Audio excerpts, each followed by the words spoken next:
Le programme d'accélération a une mission claire: accompagner des startups EdTech au Sénégal et au Bénin pour qu'elles touchent significativement plus d'apprenants. 4 éléments caractérisent ce programme. Premièrement, c'est 8 mois d'accompagnement intensif auprès de chaque startup. Deuxièmement, l'objectif est d'atteindre au moins 8000 apprenants par an pendant 3 ans pour chacune des startups, pour un total de 24 000 apprenants par startup. Troisièmement, c'est un financement de 75 000 $ sans prise de participation.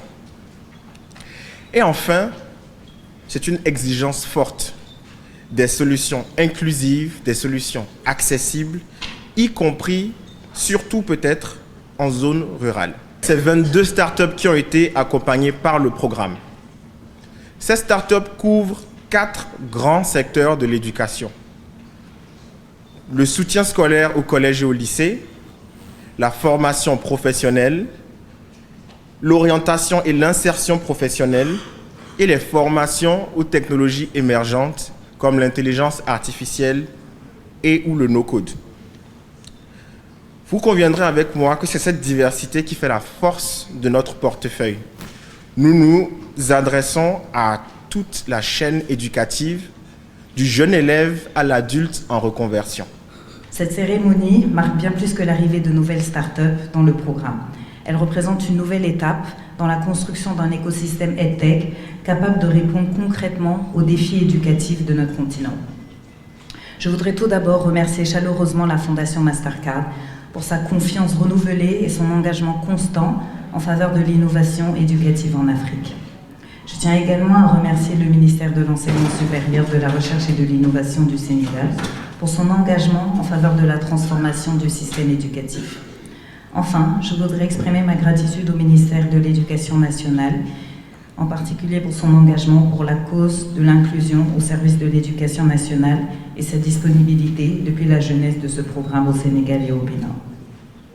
Depuis le lancement du programme au Sénégal, nous avons vu émerger des solutions innovantes portées par des entrepreneurs engagés, profondément connectés aux réalités du terrain.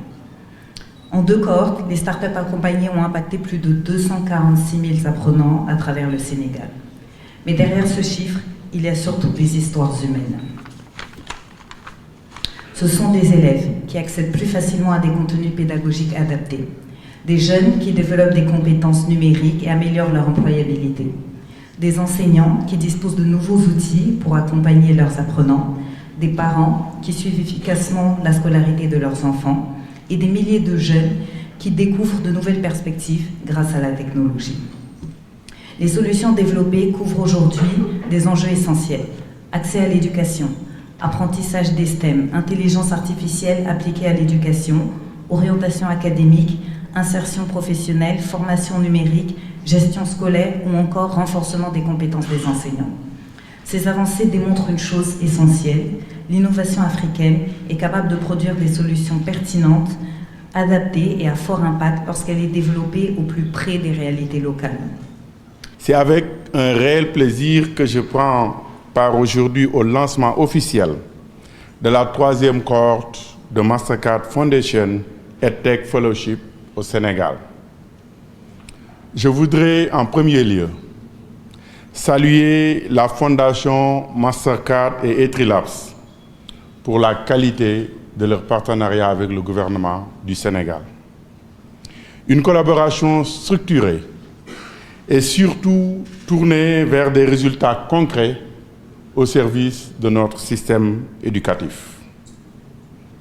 Comme vous le savez, nous vivons une transformation profonde des modèles éducatifs, économiques et technologiques. L'éducation ne peut plus être pensée indépendamment du numérique, de l'innovation et de l'entrepreneuriat.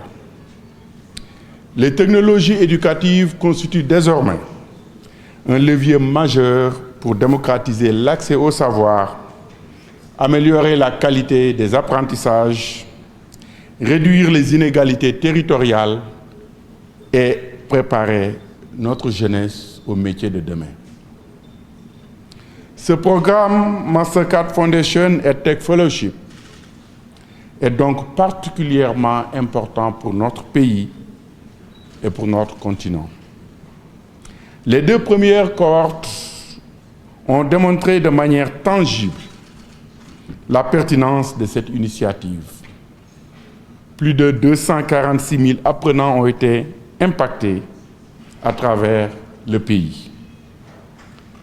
Derrière ce chiffre, il y a des réalités éducatives transformées, des enseignants mieux outillés et des élèves qui accèdent différemment au savoir. Les solutions développées couvrent des domaines stratégiques: gestion scolaire, contenu pédagogique contextualisé, apprentissage des compétences numériques, orientation académique, insertion professionnelle et innovation dans les systèmes ainsi que dans l'usage de l'intelligence artificielle appliquée à l'éducation. Ces résultats confirment une conviction forte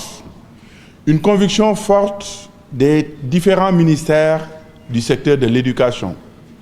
Je veux nommer le ministère de l'Éducation nationale, le ministère de l'Emploi, de la formation professionnelle et technique et le ministère de l'Enseignement supérieur, de la recherche et de l'innovation.